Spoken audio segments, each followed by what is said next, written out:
Hello everyone, thanks for tuning in to KT Garage. This is part 5 of the Fox Body Mustang restoration project. This weekend I'm going to try to finish up putting things back and finishing up polishing a few things. Some of the smaller component, I have to take them and paint them separately, things like the moldings, the side mirror, things like that.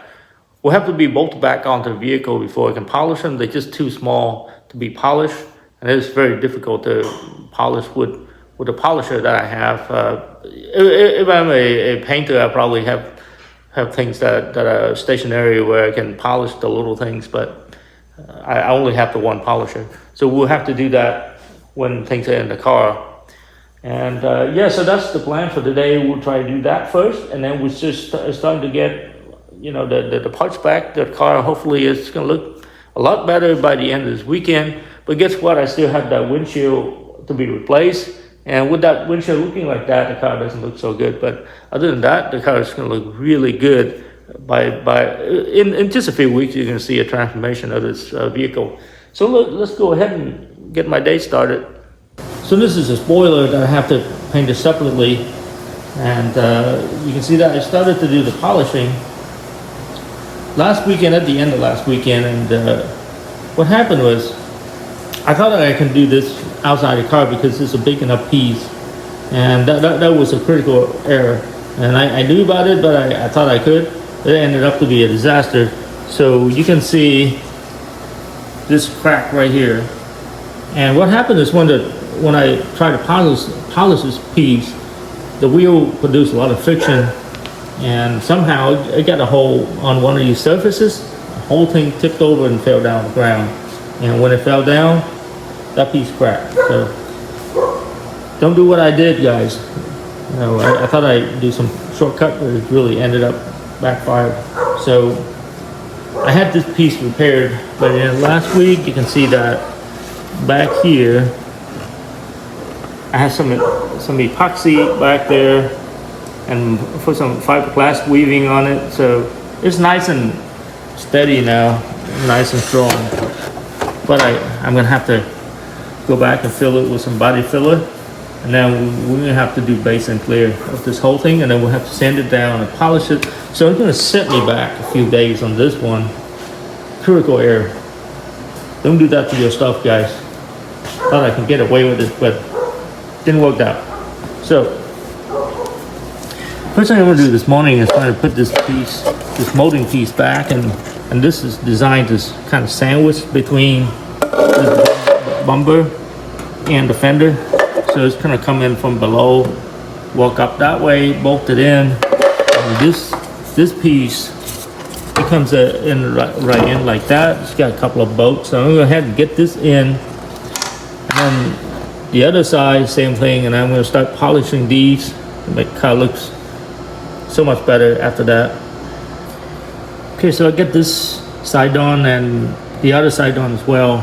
So the molding goes on, and then there's another piece of these molding that goes on top.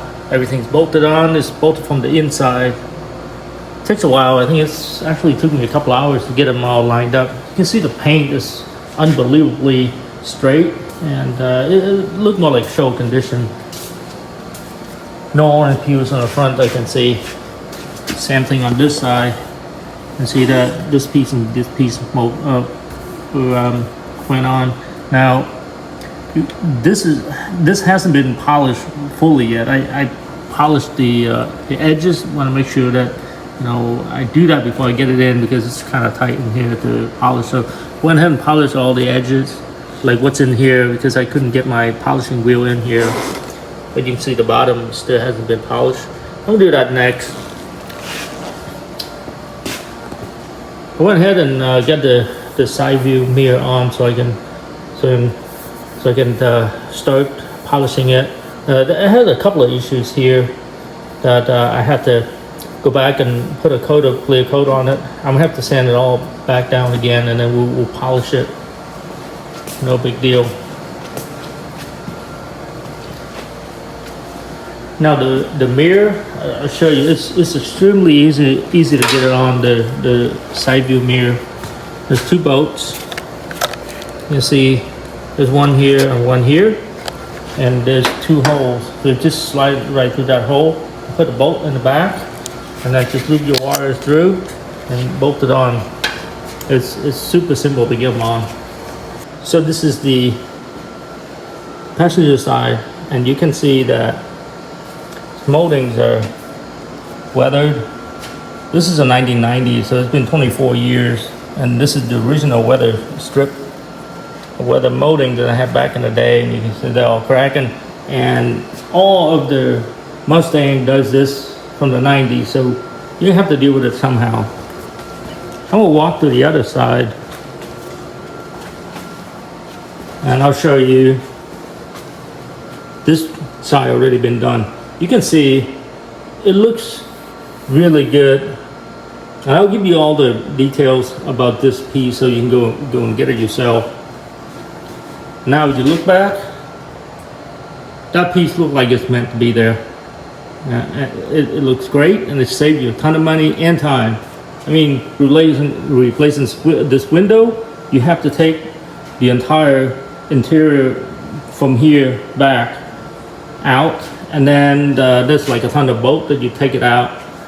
It can be done, take a lot of time and money, versus like you spend, I think it's a little bit over $100 for both of these pieces, but then you spend like about an hour and get this entire project done. And the car look like new. Okay, so here's the piece of molding, and I'm about to get this on the passenger side. So I flipped it over, so this is the inside. Make sure you scuff this with Scotch-Brite pads real good to get the surface all roughed up for the adhesives. And my adhesive of choice is Permatex Super Weather Strip Adhesive Black. This is the best stuff out there, guys. You use for making gaskets or weather strips. This is the one to get. So what I'm gonna do is just lay a really big strip somewhere in the middle, just a really big one, and just drag it across all over. I'm gonna get that done. I'll show you guys. I'm gonna wait just a few minutes for it to be a little tacky before I get it on the car. So here we go, guys. This is the amount that's you're gonna need for your beat. Just lay it all around. Let it cure for a few minutes because you don't want this stuff to run. It runs over your paint. You want to make sure that you wiped it with the Glue Gun or some kind of adhesive remover. Otherwise, it's gonna stay on your paint and it's gonna get hardened and it's gonna ruin your paint. There's no way to remove them when it's dry. So it's one tube. It's one of these tubes, and it fills up like this entire piece of molding. I always have these laying around because I use it a lot. It's really good adhesives. Well, here it is, guys. All you do is just to take the piece of molding with the adhesive on it, take over to the car and just get it on. Now immediately when you get it on, just put these tapes on. And what I do is I put like 4 sides first to make sure everything's positioned, and then you start to put the filler pieces in. Make sure you wipe off any excess adhesive that comes out of it, and some of it's going to come out. And wipe it off. Make sure that nothing stays on the paint, because you know it's gonna stay there and there's no way to get rid of them. So here it is, tape it. Now I have a couple of bungee cords here, and this part of it is trying to come out and I couldn't get the tape to stay. It takes a little bit more force than that. So I start with 2 bungee cords that connects in the middle. Now make sure that you don't let the cord touch your paint. It could possibly do damage to your paint. I put a new coat of paint on this car. It's been about a week, but I'm still, I don't think the clear coat is hard enough for it to be under a load. So I just relieve all the stresses from it. Now there's one there. There's one bungee cord that's holding this, and then this back piece right here is trying to lift a little bit. Put another cord here and keep that down. Everything else seems to come in really well, and it stays there with just the blue tape. So yeah, that's how I rig it up. I think I spent about half an hour after getting the adhesive on to get this whole thing taken care of and wipe all the excess glue or weather strip, and you're gonna end up looking like that. And it's night and day different, and you actually save a ton of money. Well, this is the part where I enjoy the most, reassembling everything and getting new parts for the car. And what you see here is the entire headlight kit that I got from eBay for $103, but believe me or not, these are smoke headlights. I think it would look good with a black color. Look at this, this is an older headlight. Seen better days. For $103, totally worth it to get these new ones. Then we go ahead and start to assemble it. So we go ahead and get this bigger piece on, and it comes with 3 nuts. All the connectors should be compatible. So I'm gonna go ahead and plug it all in.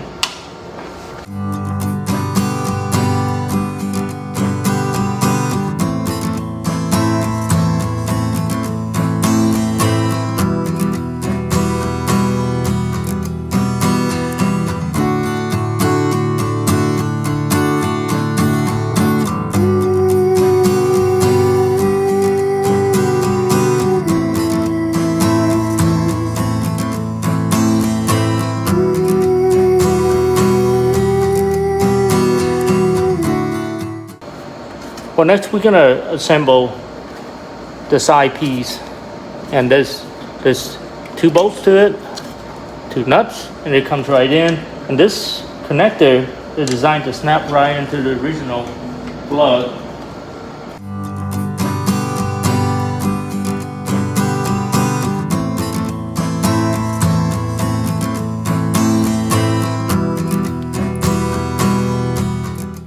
So this is the last piece, and it goes on the left side of the assembly. Same procedure, this will snap right on.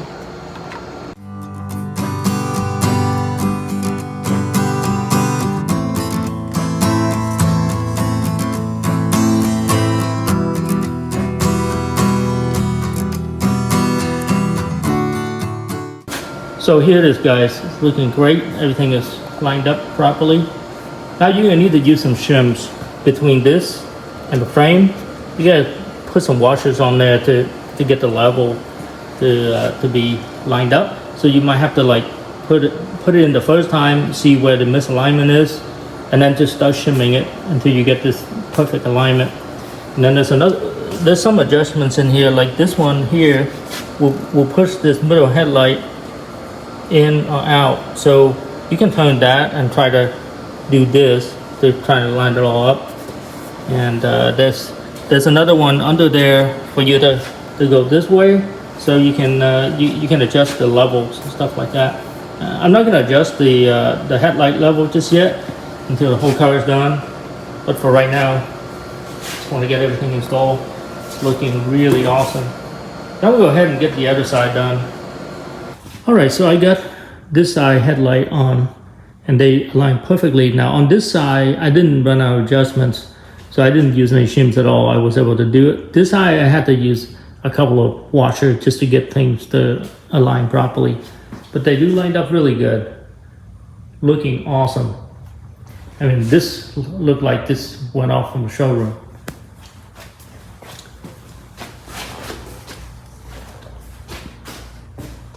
Unfortunately, I still gotta get the new tires. This just doesn't look too good for the car. Windshield's still a mess, so I'm gonna have that replaced.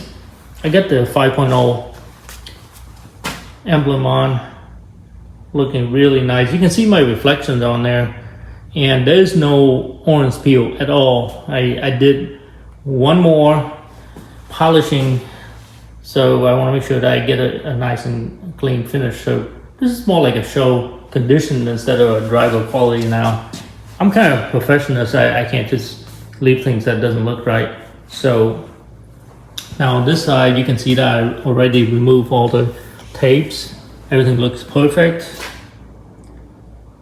Those trim look like it's meant to be there, so looking great. Now I haven't been doing much. I put the fuel door back in, but that's about it. Still gotta do a bunch of stuff back here, and I still have to deal with this spoiler. You can see that I put Bondo on here, but I haven't had a chance to sand it back down yet. So when that's done, I gotta to throw in some base coat into this area, and then I'm gonna clear coat the entire thing again, block sand down. So that's gonna set me back a little bit, but hey, you know, you learn from your mistake, and not to polish it while I was sitting on the bench again. Well, push as far as I could this weekend. It's Sunday night, and I'm getting pretty tired, so I'm gonna call it for the day. I'm pretty happy with the result. I really like how the paint turned out. The car looks really awesome from this angle. You know, it looks like it came from a showroom. So I'm extremely happy with the front end. The rear end still need to be worked on. I got to put the tail lights on. Got to get that spoiler on. Well, first I got to finish painting the spoiler, things like that. But overall, I'm pretty happy with the results this weekend, and look forward to get some more done next weekend. So please tune in to next weekend, and I'll give you another update on the car. It's really close to the finish line, guys. Just a few more weeks, and I'll get this project wrapped up so I can move on and work on the Humvee walkout project again. Until then, I appreciate you tuning in to KT Garage. If you like the content, please like and subscribe. Thank you.